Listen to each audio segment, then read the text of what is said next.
Assalamu alaikum, my dear students. Today our topic is semiconductors, and the first point is here intrinsic semiconductors. इससे पहले मैंने आपको बताया energy bands in solids lecture 1 जो हमने पढ़ा, उसमें हमने ये अंडरस्टैंड किया कि जो सेमीकंडक्टर्स हैं, सेमीकंडक्टर्स में जो इलेक्ट्रिकल कंडक्टिविटी है वो इंसुलेटर से ज्यादा है और कंडक्टर से कम है। फिर मैंने वो वैल्यूज भी दिए। तो एनर्जी बैंड सॉलिड्स में ये चीज क्लियर हो गया कि इनमें जो वैलेंस बैंड होता है दैट इज फिल्ड, और जो कंडक्शन बैंड होता है that is empty. Energy gap between valence band and conduction band is of the order of 1 electron volt. जैसा कि सिलिकॉन में 1.1 और जर्मेनियम में 0.76 इलेक्ट्रॉन वोल्ट। तो आज हम पढ़ेंगे intrinsic semiconductors. Intrinsic semiconductors, first of all let's have the definition. Intrinsic मतलब जो इनकी इंटरनल प्रॉपर्टी यानी कि जो इनकी बेसिक नेचर पे डिपेंड करती है। In other words I should say जो एक्सट्रीमली प्योर फॉर्म में सेमीकंडक्टर आपको मिलेंगे उसी को इंट्रिंसिक सेमीकंडक्टर कहते हैं। यानी ये प्योर सेमीकंडक्टर होते हैं। प्योर सेमीकंडक्टर, या मैं इस तरह कह सकता हूं जो ये सेमीकंडक्टर है तो ये एक ही किस्म के एटम से बना है। For example we have silicon and germanium, they are the examples of semiconductors. Now if we have a silicon crystal in which only silicon atoms are there, यानी जो एक ही किस्म के एटम से बना है, ओनली ऑफ सिलिकॉन और only of germanium, वही इंट्रिंसिक सेमीकंडक्टर है। इंट्रिंसिक सेमीकंडक्टर, ठीक है। प्योर सेमीकंडक्टर में एक ही किस्म के एटम्स बने, जो है एक ही किस्म के एटम से बना हुआ है। For example I will take an example of silicon. आपको पता है सिलिकॉन का एटॉमिक नंबर है दैट इज 40। इलेक्ट्रॉनिक कॉन्फ़िगरेशन इसके हम लिखते हैं 1s2, 2s2, 2p6, 3s2, 3p2, ठीक है। अब आउटर मोस्ट इलेक्ट्रॉन्स जो हैं वो इसमें हैं, जो आउटर मोस्ट शेल्स हैं 3s2, 3p2। Outer most electrons एक सिलिकॉन एटम के outer most electrons that is 4 is the number of outer most electrons in the silicon. Carbon family से ताल्लुक रखते हैं, टेट्रावैलेंट है, दे आर टेट्रावैलेंट। इसी तरह अगर हम जर्मेनियम की इलेक्ट्रॉनिक कॉन्फ़िगरेशन लिखेंगे जिसका एटॉमिक नंबर 32 है, तो ऐसे आएगा 1s2, 2s2, 2p6, 3s2, 3d10, 4s2, इसी तरह। तो लास्ट में उसको भी 4 इलेक्ट्रॉन्स आपको मिलेंगे। So silicon and germanium they are tetravalent. तो ये एक सिलिकॉन क्रिस्टल में जब हम देखते हैं silicon crystal, in the silicon crystal these silicon atoms combine through covalent bonds in order to complete the octet। अपनी ऑक्टेट कंप्लीट करने के लिए, आउटर मोस्ट शेल में 8 इलेक्ट्रॉन लाने के लिए ये कोवेलेंट बॉन्डिंग एक दूसरे के साथ करते हैं। यानी कि अगर ये सिलिकॉन है,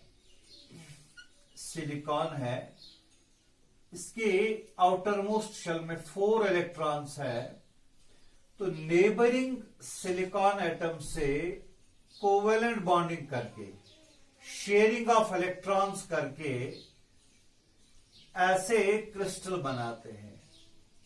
यानी इसमें आप देखो सिलिकॉन ने 4 नेबरिंग एटम्स के साथ, एक सिलिकॉन एटम ने 4 नेबरिंग एटम्स के साथ कोवेलेंट बॉन्डिंग करके अपनी ऑक्टेट को कंप्लीट किया है। ये देखो इसमें दो इलेक्ट्रॉन, यहां 2 2 2 2 एंड 2, तो इसमें 8 इलेक्ट्रॉन आ गए। तो ये इसने अपनी ऑक्टेट को कंप्लीट किया। तो ऐसा ही कोवेलेंट बॉन्डिंग हो जाएगा और ये चलते चलते एक सिलिकॉन क्रिस्टल बन जाता है, silicon crystal. So we have like this silicon crystal. तो ये कॉम्बिनेशन होती रहेगी just like this. It is a sharing of electrons. It is covalent bonding. It is covalent bonding. ठीक है, covalent bonding हो जाएगी ऐसे, covalent bonding. So in this type of semiconductor we are only having silicon silicon silicon. एक ही किस्म के atoms आपको मिलेंगे यहाँ, वो है सिलिकॉन के एटम्स। तो इसलिए इसको हम इंट्रिंसिक सेमीकंडक्टर कहेंगे या प्योर सेमीकंडक्टर कहेंगे। तो ये मैंने डेफिनेशन में पहले बताया कि जो एक्सट्रीमली प्योर फॉर्म है जिसमें एक ही किस्म के एटम्स आपको मिलेंगे, जो एक ही किस्म के एटम से बना हुआ है, कोई दूसरा टाइप नहीं है, इसमें जर्मेनियम टाइप नहीं है, इसमें कोई और टाइप नहीं है, only silicon silicon silicon, and they are having covalent bonding. So we call this intrinsic semiconductor, intrinsic semiconductor। ठीक है, अब ये जो इंट्रिंसिक सेमीकंडक्टर है इसको प्योर सेमीकंडक्टर भी कहते हैं। ये इलेक्ट्रिकल कंडक्टिविटी कैसे कंडक्ट करता है? अगर हम देखेंगे इसको एब्सोल्यूट जीरो पे, ये जो आप कंडीशन देख रहे हैं it is at absolute zero, absolute zero of the temperature, absolute zero kelvin of the temperature. सारे इलेक्ट्रॉन्स आपको दिखते हैं कि ये बॉन्डिंग में इन्वॉल्व है, all the electrons are involved in the bonding. कोई इलेक्ट्रॉन आपको फ्री नहीं लगता, no electron is free, all are involved in the covalent bonding. So अगर ये फ्री इलेक्ट्रॉन यहां कोई नहीं है तो ये कॉन्स्टिट्यूट करंट नहीं कर सकता। तो इसकी जो इलेक्ट्रिकल कंडक्टिविटी है एब्सोल्यूट जीरो पे, दैट इज नील। इसका ये मतलब है कि it behaves as an insulator, जो हम बोलते हैं इंसुलेटर की इलेक्ट्रिकल कंडक्टिविटी नील है। तो इस सेमीकंडक्टर की भी इलेक्ट्रिकल कंडक्टिविटी नील है at absolute zero of temperature, क्योंकि कोई इलेक्ट्रॉन इसमें फ्री नहीं है। तो ये क्रिस्टल स्ट्रक्चर की बात आ गई। इसी तरह हम एनर्जी बैंड स्ट्रक्चर की, जो हम एनर्जी बैंड डायग्राम हमने इससे पहले बताया, this is valence band and this is conduction band. Valence band और कंडक्शन बैंड के दरमियान energy gap of the order of 1 electron volt है। तो ये जो आप सिचुएशन देखने, इसका मतलब है सारे इलेक्ट्रॉन जो है जो वैलेंस बैंड में है, they are involved in the bonding, means they are in the valence band, और इसमें कंडक्शन बैंड एम्प्टी है। तो यानी बैंड स्ट्रक्चर में ये है, ये क्रिस्टल स्ट्रक्चर है, ये बैंड स्ट्रक्चर है। This is energy band diagram, this is crystal diagram for the pure semiconductor से सिलिकॉन। ठीक है, इसमें कंडक्शन बैंड बिल्कुल खाली है एब्सोल्यूट जीरो पे। तो जो कंडक्शन बैंड में इलेक्ट्रॉन होता है वही कॉन्स्टिट्यूट करता है करंट। तो कंडक्शन बैंड में कोई इलेक्ट्रॉन है नहीं तो करंट कॉन्स्टिट्यूट नहीं होगी। अब हम क्या करते हैं कि ये एब्सोल्यूट जीरो की बात आ गई, तो हमने बताया कि it behaves as an insulator. अब हम क्या कहते हैं, सेकंड केस में हम इसको थर्मल एजिटेशन देते हैं। We are giving thermal agitation, thermal agitation यानी हम बाहर से इसका टेम्परेचर बढ़ा रहे हैं, बाहर से हम इसको हीट सप्लाई करते हैं। सो व्हाट हैपेंस, जब हम इसकी बात करेंगे, some of the bonds break on supplying the external energy, on giving thermal agitation to the pure semiconductor, some of the valence bonds break and electrons become free. For example, ये electron यहां से free हो गया like this, यहां आ गया। ये यहां आने का मतलब है कि अभी इन्वॉल्व नहीं है, बॉन्डिंग में इन्वॉल्व नहीं है। Now it is free, now it is free. तो यहां इसका ये मतलब है कि ये इलेक्ट्रॉन वैलेंस बैंड से चल के कंडक्शन बैंड में गया, क्योंकि हमने इसको एक्सटर्नल थर्मल एजिटेशन दिया। तो इसको एनर्जी मिली of the order of 1 electron volt. Energy gap की बराबर या उससे ज्यादा उसको मिली, तो जिसकी वजह से जो ये इलेक्ट्रॉन है ये वैलेंस बैंड से जंप करके कंडक्शन बैंड में चला गया। तो जब ये कंडक्शन बैंड में चला जाता है तो वहां ये फ्री इलेक्ट्रॉन है, तो वो कॉन्स्टिट्यूट करेगा करंट, और वो जो करंट है that is called electronic current, that is called electronic current. तो ये इलेक्ट्रॉनिक करंट कब कॉन्स्टिट्यूट करेगा? When we apply external electric field. खाली थर्मल एजिटेशन से नहीं है, थर्मल एजिटेशन से इलेक्ट्रॉन फ्री हो गया, कंडक्शन बैंड में आ गया, लेकिन फिर उसके बाद हमको इलेक्ट्रिक फील्ड अप्लाई करना है। और इलेक्ट्रिक फील्ड जो है, जब ये इलेक्ट्रॉन यहां से यहां गया, तो इसका ये मतलब है हम इलेक्ट्रिक फील्ड ऐसे हमने अप्लाई किया है इलेक्ट्रिक फील्ड, यानी इलेक्ट्रिक फील्ड के डायरेक्शन में इलेक्ट्रिक करंट फ्लो होती है। इलेक्ट्रिक करंट कब फ्लो होती है? In the direction of applied electric field. जैसा कि आपको याद है, from high potential to low in the direction of electric field. जिस डायरेक्शन में इलेक्ट्रिक फील्ड होता है उसी डायरेक्शन में करंट भी फ्लो होती है। या मैं ये कह सकता हूं opposite to the direction of motion of electrons. अगर इलेक्ट्रॉन ऐसे मूव कर रहे हैं तो इलेक्ट्रॉनिक करंट ऐसे डेवलप होगी, ठीक है, in the direction of field. अब यहां एक और पॉइंट याद रखना है, जब ये इलेक्ट्रॉन यहां से फ्री हो गया, तो जब ये इलेक्ट्रॉन यहां से इस बॉन्डिंग से फ्री हो गया, तो ये इलेक्ट्रॉन अब यहां नहीं है, क्योंकि यहां ये वैलेंस बैंड इलेक्ट्रॉन है। अगर हम इसकी बात करेंगे, वैलेंस बैंड इलेक्ट्रॉन था ये, या मैं ये कह सकता हूं it was a bonded electron here. जब ये बाहर ये भी इलेक्ट्रॉन निकल गया, जब बॉन्डिंग ब्रेक हो गई, तो यहां एक वैकेंसी ऑफ इलेक्ट्रॉन डेवलप हो गई। There is a missing electron, vacancy of electron is created, ठीक है। वैकेंसी ऑफ इलेक्ट्रॉन और the missing electron is called a hole. उसको क्या कहते हैं? होल, यानी इलेक्ट्रॉन होल, मतलब इलेक्ट्रॉन जो इलेक्ट्रॉन्स और होल्स बन जाते हैं, यानी खाली इलेक्ट्रॉन फ्री नहीं होता यहां। We are having one more charge carrier, that is an hole. यानी सेमीकंडक्टर्स में जो चार्ज कैरियर होता है, चार्ज कैरियर, वो दो किस्म के हैं, एक तो फ्री इलेक्ट्रॉन्स और दूसरा होल्स।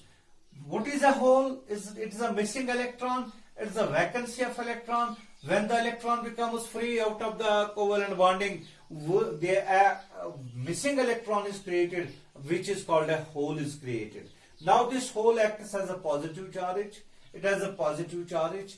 दूसरी बात यह है कि ये जो होल है, it also shows the current. It also इसकी वजह से भी करंट डेवलप होती है। It also produces current, that is called hole current. यानी यहां चार्ज कैरियर दो हैं, एक इलेक्ट्रॉन जो थर्मली जनरेटेड हो गया, और दूसरा होल जो भी थर्मली जनरेटेड हो गया।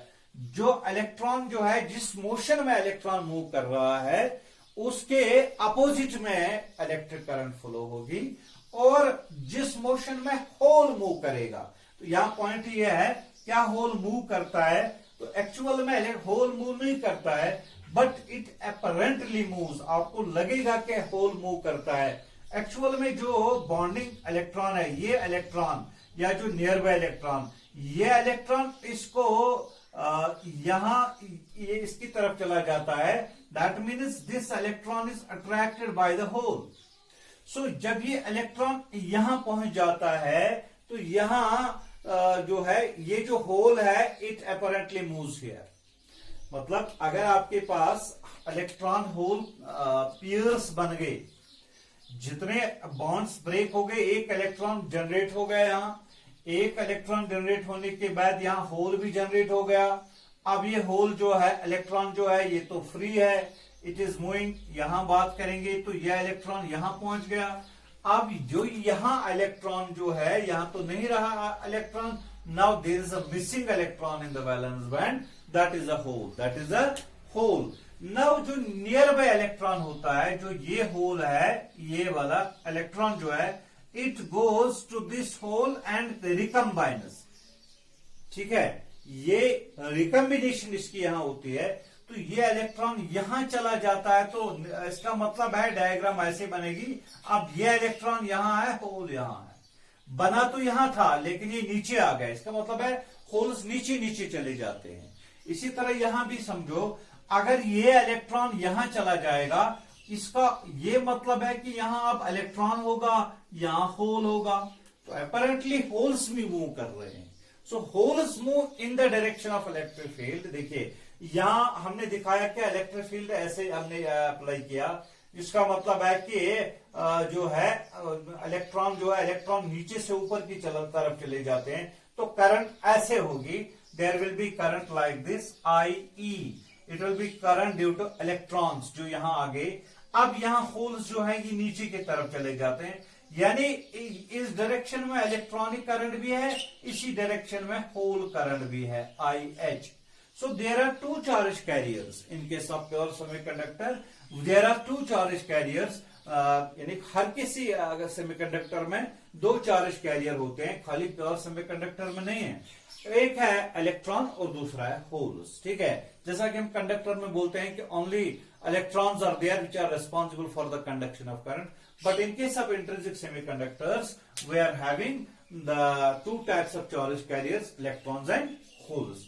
अब इनको हमने जनरेट किया, they are generated by thermal agitation, या simply they are thermally generated electrons and holes.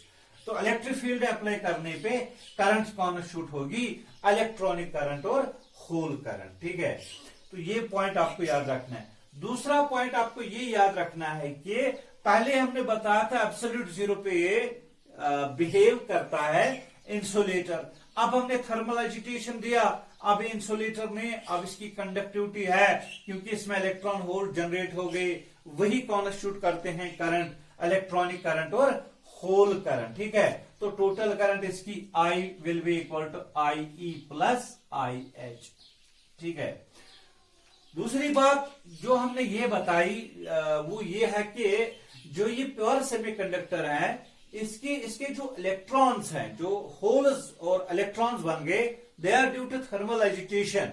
मतलब थर्मल एजिटेशन की वजह से इलेक्ट्रॉन्स और होल्स इसमें जनरेट होते हैं और वही कॉन्स्टिट्यूट करंट करते हैं। लेकिन इंपॉर्टेंट पॉइंट यह है कि उनकी तादाद बराबर है, यानी कि अगर एक इलेक्ट्रॉन फ्री हो गया यहां से, एक होल जनरेट हो गया।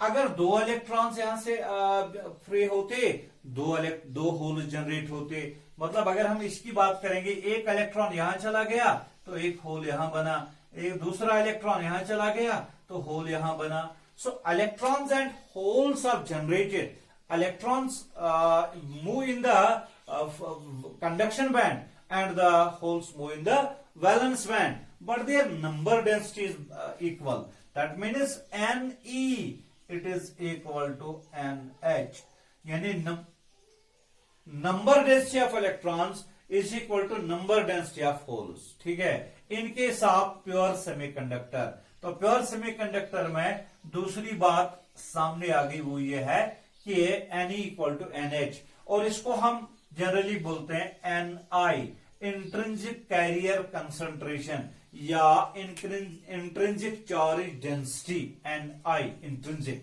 तो ये चीज जो है, जब ये कंडीशन आपको दिखाई देगी तो वो प्योर सेमीकंडक्टर है। जब Ne और NH बराबर होंगे तो वो प्योर सेमीकंडक्टर हैं। ठीक है, एक और इंपॉर्टेंट पॉइंट आपको क्लियर हो गया कि हम जब करंट इलेक्ट्रिसिटी पढ़ाते हैं उस टाइम हम बोलते हैं कि effect of temperature on the resistance और रेजिस्टिविटी ऑफ द कंडक्टर्स। वहां हम इक्वेशन लेते हैं, देखिए R इज इक्वल टू या rho is equal to M/N E² tau, ऐसे ये रेजिस्टिविटी की बात है, M/N E² टॉ। उस टाइम हम कंडक्टर्स की बात करते हैं कि अगर हमने टेम्परेचर को बढ़ा दिया, टेम्परेचर बढ़ाने से उनकी काइनेटिक एनर्जी बढ़ गई, तो काइनेटिक एनर्जी बढ़ जाने से रिलैक्सेशन टाइम वहां डिक्रीज होता है। कंडक्टर्स में रिलैक्सेशन टाइम जब डिक्रीज हो गया तो वहां रेजिस्टिविटी इंक्रीज होती है, मतलब कंडक्टिविटी डिक्रीज होती है। यानी कि कंडक्टर्स में टेम्परेचर बढ़ाने से रेजिस्टेंस या रेजिस्टिविटी बढ़ जाती है कंडक्टर्स में, तो ये फैक्टर है। उसमें खाली टेम्परेचर की वजह से इस टाउ पे असर पड़ता है। Tau means relaxation time, the time elapsed between two successive collisions, ये आपने पढ़ा होगा। तो ये है, एन वहां कांस्टेंट होती है। लेकिन जो इस वक्त हम बात करते हैं सेमीकंडक्टर्स की, सेमीकंडक्टर्स में है जब हम थर्मल एजिटेशन देते हैं, टेम्परेचर बढ़ाते हैं, तो वहां टेम्परेचर बढ़ाने से एन जो है एन बढ़ जाता है। जो मैंने बताया, more and more electrons and holes are created due to thermal agitation just by breaking the covalent bonds. So यहां एन बढ़ जाता है तो रो कम हो जाता है, रो कम हो जाता है। सारा इफेक्ट एन का होता है इस रेजिस्टिविटी पर, यानी resistivity decreases in case of semiconductors. ये तो क्लियर यहां से होता है। एब्सोल्यूट जीरो पे बिहेव करता था इंसुलेटर, जब थर्मल एजिटेशन दिया अब फ्री इलेक्ट्रॉन्स और होल्स बन गए। अब ये कॉन्स्टिट्यूट करने लगा current under the action of electric field. अब इलेक्ट्रिक फील्ड अप्लाई करना है तो hole current plus electronic current ये ऐड करते हैं, क्योंकि ये दोनों सेम डायरेक्शन में फ्लो करते हैं, इलेक्ट्रॉनिक करंट भी और होल्स भी। Electrons move opposite to the field and current moves in the direction of field, current flows in the direction of field. और जो होल करंट है it is always in the direction of field, यानी जिस direction में holes move कर रहे हैं उसी डायरेक्शन में होल करंट है, और जिस डायरेक्शन में इलेक्ट्रॉन मूव कर रहे हैं उसके अपोजिट में होल इलेक्ट्रॉनिक करंट है। और ये दोनों करंट जो हैं they are in the same direction, that is why we add them IE plus IH। तो ये समझ में आना चाहिए आपको। जो प्योर सेमीकंडक्टर है उसमें Ne equal to NH equal to Ni। ठीक है, ठीक है। तो ये चीज मैं आपको समझाने जा रहा था कि इंट्रिंसिक सेमीकंडक्टर क्या है या प्योर सेमीकंडक्टर क्या है। तो अब हम इसके बाद जो है, इसके बाद हम पढ़ेंगे एक्सट्रिंसिक सेमीकंडक्टर, एक्सट्रिंसिक सेमीकंडक्टर और डोप्ड सेमीकंडक्टर, उसके बाद पढ़ेंगे।